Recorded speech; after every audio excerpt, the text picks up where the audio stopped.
Last night's Late Show with Stephen Colbert took an explosive turn when Harrison Ford delivered a scathing assessment of the host himself, declaring, "You need canceling," during what became one of the most uncomfortable celebrity interviews in recent memory. The legendary actor, known for his no-nonsense approach and famously gruff demeanor, found himself locked in an increasingly hostile exchange with Colbert that left studio audiences stunned and social media buzzing with reaction videos. The tension was palpable from the moment Ford walked onto the set. While Colbert maintained his characteristic grin and attempted his usual theatrical introduction, Ford's body language suggested he was already on edge. Sources close to the production revealed that Ford had been vocal backstage about his displeasure with the show's recent direction, particularly Colbert's handling of certain political topics, and what Ford perceived as gotcha journalism disguised as comedy. As Ford settled into the guest chair, Colbert launched into what appeared to be standard late-night banter, but there was an undercurrent of something more aggressive in his questioning. "Harrison, you've been in Hollywood for decades now, and I have to ask about some of the recent comments you've made regarding the entertainment industry's responsibility to audiences," Colbert began, his smile never wavering, but his eyes betraying a sharper intent. Ford's response was measured but clearly defensive. "I've always believed that entertainers should entertain, Stephen. When we start thinking we're more important than the stories we're telling or the people paying to see them, we lose our way." The actor's weathered face remained impassive, but those familiar with Ford's interviews could recognize the warning signs of his infamous impatience beginning to surface. Colbert pressed forward, seemingly oblivious to or perhaps deliberately ignoring Ford's discomfort. "But surely you'd agree that artists have a responsibility to use their platform for social good. I mean, we're not just jesters anymore, are we? We have influence. We have reach." The host leaned forward slightly, his posture becoming more confrontational, despite maintaining his television-friendly demeanor. "That's where you and I disagree fundamentally," Ford replied, his voice taking on a harder edge. "I'm an actor. You're supposed to be a comedian. Neither of us was elected to anything. And neither of us should be telling people how to think about complex issues we're not qualified to discuss." The audience, sensing the shift in tone, grew noticeably quieter, the usual laughter and applause becoming scattered and uncertain. What happened next would set the stage for the evening's most dramatic moments. Colbert, rather than acknowledging Ford's perspective or attempting to find common ground, doubled down on his approach. "But Harrison, isn't that exactly the kind of thinking that allows dangerous ideologies to spread unchecked? When good people stay silent, bad things happen. Isn't silence complicity?" Ford's jaw tightened visibly, and he shifted in his chair. "Are you suggesting that because I don't agree with your political commentary, I'm somehow complicit in spreading dangerous ideologies? Because if that's what you're implying, Stephen, we're going to have a problem." The actor's voice remained level, but there was an unmistakable steel beneath his words that anyone familiar with his on-screen persona would immediately recognize. The host seemed to realize he had touched a nerve, but rather than backing down, he appeared to double down on his confrontational approach. "I'm not suggesting anything, Harrison. I'm asking direct questions about your public statements. You've been critical of what you call Hollywood activism in several recent interviews. Some people interpret that as supporting a status quo that many find problematic." Ford's eyes narrowed, and for the first time since sitting down, he leaned forward in his chair. "Some people interpret a lot of things in a lot of ways, Stephen. But when a talk show host starts putting words in his guest's mouth and twisting their statements to fit a narrative, that's not journalism, it's not comedy, and it sure as hell isn't entertainment. That's something else entirely." The studio audience had grown completely silent now, sensing that they were witnessing something unprecedented. Colbert's usual confidence appeared to waver for just a moment before he regained his composure and pressed forward with what would prove to be a crucial miscalculation. "Well, I think our viewers are smart enough to make their own judgments about what they're hearing. But let's talk about your new projects and how they might reflect these values you're discussing." Ford's response was immediate and cutting. "No, let's not change the subject. You just accused me of supporting dangerous ideologies because I think entertainers should focus on entertaining rather than preaching. You've spent the last 10 minutes trying to paint me as some kind of problem because I don't think every actor and comedian needs to be a political activist. And now you want to move on like nothing happened? The host's mask was beginning to slip, and for the first time, viewers could see genuine frustration creeping into Colbert's expression. Harrison, I think you're mischaracterizing what I said. I never accused you of anything. I asked legitimate questions about public statements you've made, which is exactly what any journalist would do. Journalist? Ford's voice rose slightly, and he let out a short, bitter laugh. Is that what you think you are? Because last time I checked, journalists are supposed to report facts, not create narratives designed to make their guests look bad. What you're doing isn't journalism, Stephen. It's something much worse. And frankly, it's exactly why people are losing trust in media altogether. The confrontation was reaching a boiling point, and everyone in the studio could feel it. Colbert, perhaps realizing that his usual tactics weren't working against someone as experienced and uncompromising as Ford, seemed to be struggling to regain control of the interview. His responses were becoming more defensive, and his characteristic confidence was giving way to something that looked uncomfortably like desperation. I think we're having a fundamental disagreement about the role of media and entertainment in society, Colbert said, attempting to restore some semblance of professional discourse. But I respect your perspective, even if I don't agree with it. Ford wasn't buying the olive branch. No, Stephen, what we're having is a disagreement about basic decency and professional conduct. You invited me here under the pretense of discussing my work, and instead, you've spent our time trying to trap me into saying something controversial or paint me as holding views I've never expressed. That's not a philosophical disagreement about media's role. That's just bad behavior, dressed up as social commentary. As the first part of what would become an explosive confrontation drew to a close, it was clear that neither man was backing down, and the situation was rapidly spiraling beyond anyone's control. The tension in the studio had reached a breaking point, and what happened next would transform an already uncomfortable interview into television history. Colbert, visibly rattled by Ford's unflinching pushback, made the decision that would seal his fate for the remainder of the evening. Instead of attempting to diffuse the situation or gracefully transition to safer ground, he chose to escalate further. You know what, Harrison? I think what's really happening here is that you're uncomfortable being held accountable for your public statements, Colbert said, his voice taking on a sharper, more accusatory tone. You've built a career playing heroes, but when it comes to taking a heroic stance in real life, you seem to prefer staying on the sidelines. The words hung in the air like a challenge, and Ford's reaction was immediate and unmistakable. His entire posture shifted, and the legendary actor's famous intensity, usually reserved for his most dramatic film roles, was now focused entirely on his host. Excuse me? Ford's voice was dangerously quiet, the kind of controlled anger that anyone who had worked with him knew meant serious trouble. I'm saying that maybe it's easy to play Indiana Jones or Han Solo, characters who stand up for what's right, but when it comes to your actual life, your actual platform, you choose silence, Colbert continued, seemingly unaware that he had just crossed a line from which there would be no return. Some might call that cowardice. The studio audience gasped audibly. Even the production crew, visible in the background, exchanged shocked glances. Ford had been called many things throughout his decades-long career, but coward was not among them, and everyone present seemed to understand that Colbert had just made a catastrophic error in judgment. Ford's response came slowly, deliberately, each word measured and loaded with barely contained fury. Did you just call me a coward on national television?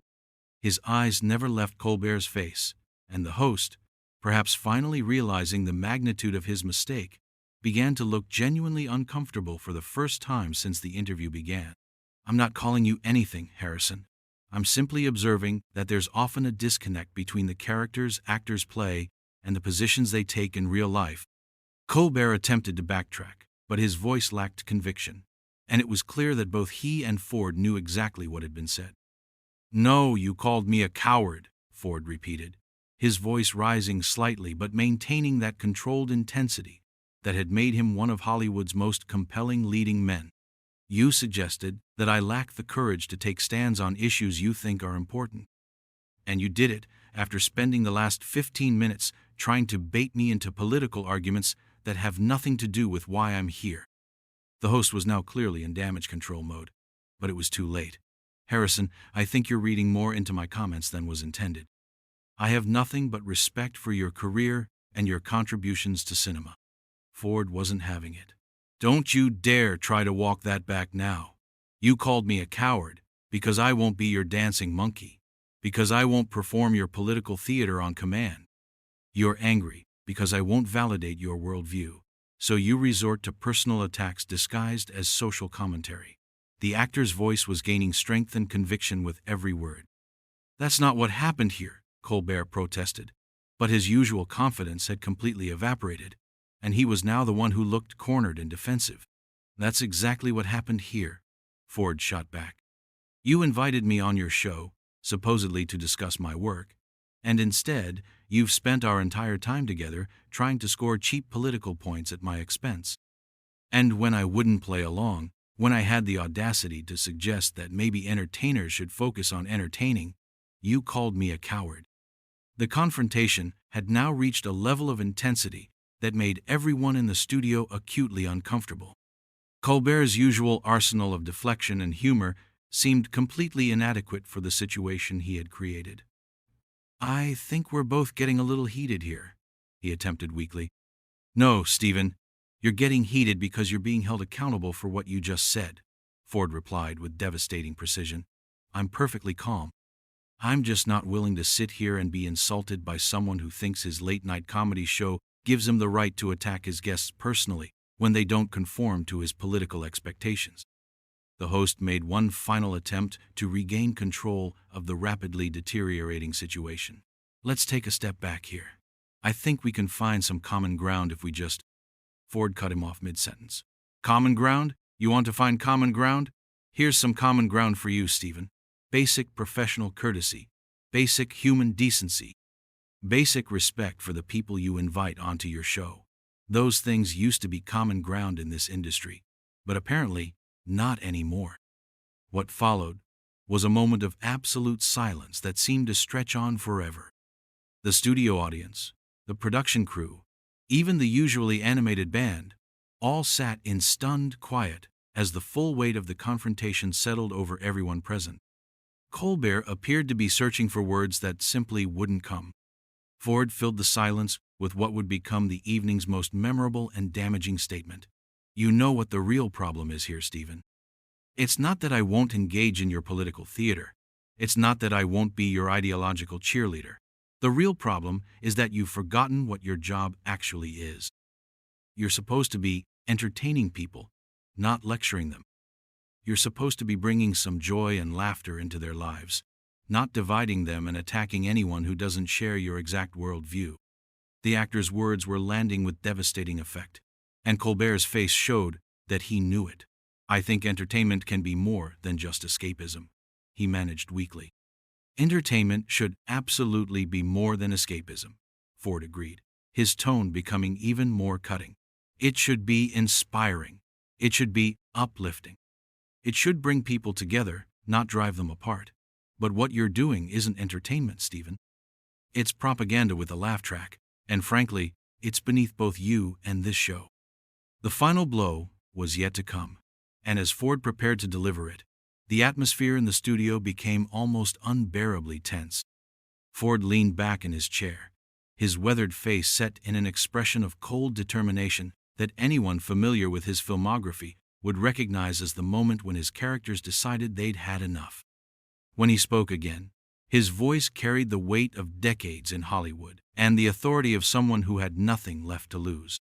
You want to know what I really think, Stephen? I think you've lost sight of why people invite you into their homes every night. They don't tune in to be lectured. They don't watch because they want to see you ambush guests who don't share your political views. They watch because they want to laugh. They want to forget about their problems for a little while, and they want to feel good about the world. Colbert attempted to interject, but Ford raised his hand, and the gesture carried such commanding presence that the host actually stopped mid-sentence. "I'm not finished," Ford continued, his voice gaining momentum. "What you've done here tonight, what you've been doing for months now, is you've turned this show into your personal political platform. You've forgotten that your job is to serve your audience, not to serve your own agenda. And when guests don't play along with your little game, when they won't dance to your tune, you attack them personally." The studio had fallen into complete silence. Even the usually animated late show band sat motionless, their instruments forgotten, as they watched the systematic destruction of their host's credibility unfold in real time. "But here's what really bothers me," Ford went on, his tone becoming more pointed with each word.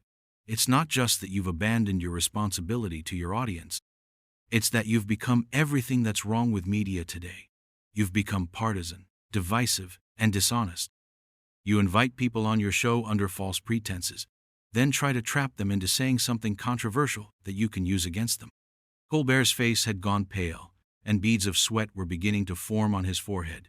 His usual quick wit and clever responses had completely abandoned him, leaving him looking like exactly what he was: a man who had been thoroughly outmaneuvered by someone far more experienced and considerably more principled. "And the worst part," Ford continued relentlessly, "is that you do it all with this smug smile, like you're performing some kind of public service.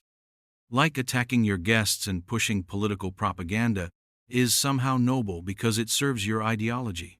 Well, let me tell you something, Stephen. There's nothing noble about what you're doing. There's nothing heroic about ambushing people who can't fight back effectively because they're not prepared for your particular brand of character assassination." The actor stood up from his chair, and the movement carried such finality that everyone in the studio understood that the interview was effectively over, regardless of what Colbert might want. "You called me a coward," Ford said, now towering over the seated host. "But you're the coward here, Stephen. You hide behind your desk, behind your writers, behind your audience, and you take cheap shots at people who are just trying to do their jobs. You've turned what should be a celebration of entertainment and creativity into a weapon for your personal political crusade." Colbert made one desperate attempt to salvage the situation. "Harrison, I think if we could just—" "No," Ford cut him off with devastating finality. "We're done here. And frankly, you should be done too. You've forgotten what made this show great in the first place. You've forgotten what made people love late-night television.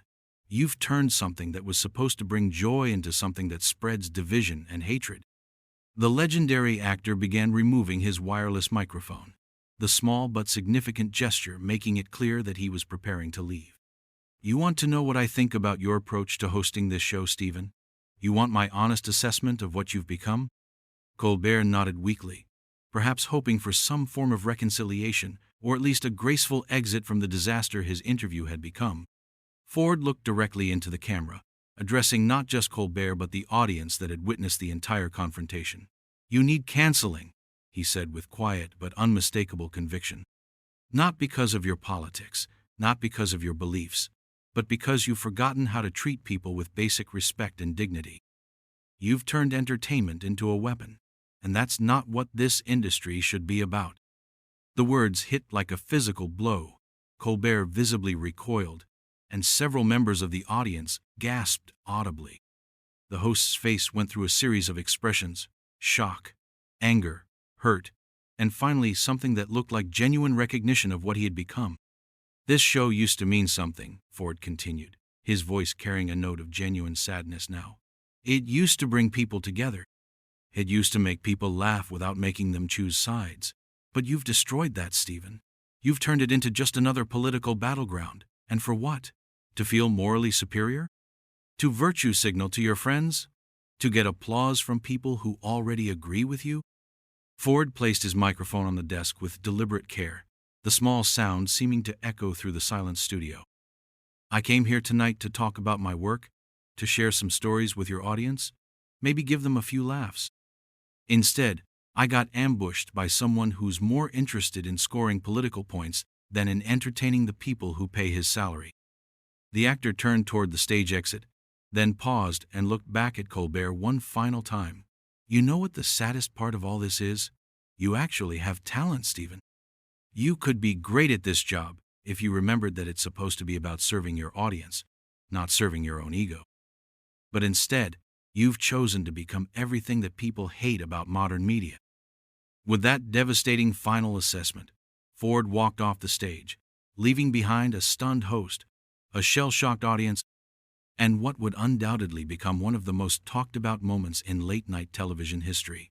Colbert sat frozen at his desk, the weight of Ford's words clearly having hit their mark. The usually quick-witted host appeared to have no response, no comeback, no way to recover from the systematic dismantling of everything he had built his recent career on. The studio remained in absolute silence for several long seconds before Colbert, looking smaller and more defeated than anyone had ever seen him, managed to mumble something about going to commercial break. But the damage was done, the words had been spoken, and Harrison Ford had delivered what many would consider the most scathing and accurate critique of modern late-night television ever captured on camera. As the credits rolled and the stunned audience filed out, it was clear that they had witnessed something unprecedented, a moment when entertainment industry politics collided with old-school Hollywood integrity, and integrity had won decisively. Ford's parting words would echo far beyond that studio, sparking conversations about the responsibility of entertainers, the purpose of late-night television, and the cost of turning everything into a political battlefield. The confrontation was over, but its impact was just beginning.